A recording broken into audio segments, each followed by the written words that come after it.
Në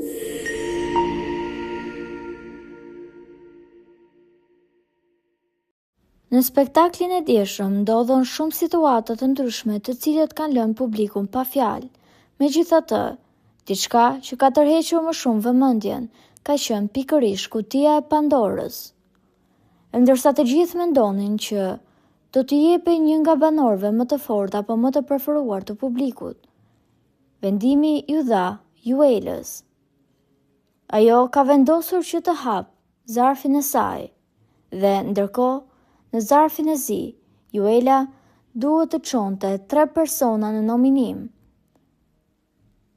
Gjithashtu, duke qenë se Rogerti ka marrë një dënim, edhe ai do të ishte në nominim të përhershëm, pra do të futej edhe këtu, ndërkohë që Juela, fillimisht duke mos e llogaritur mirë lojën, ka thënë që e konsideron veten e saj shumë të fortë, prandaj në nominim ka futur veten Rogertin, i cili është gjithmonë Selin, Gimbon dhe Gretën.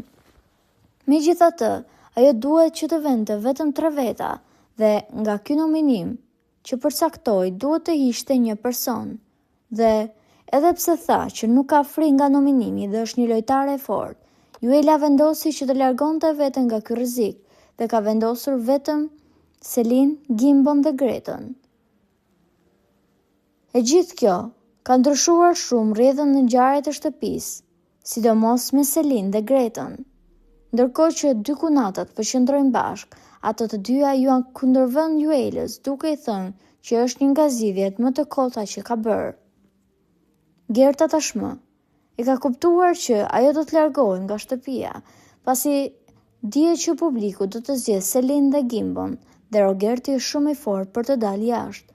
Prandaj, Selin është futur për kunatën e saj duke debatuar rënd me Juelën e duke i thënë asaj që është një lojtare shumë e dobët përderisa e konsideroi veten të fortë dhe rrezikoi dhe më pas u tremb dhe nuk e futi veten në këtë nominim.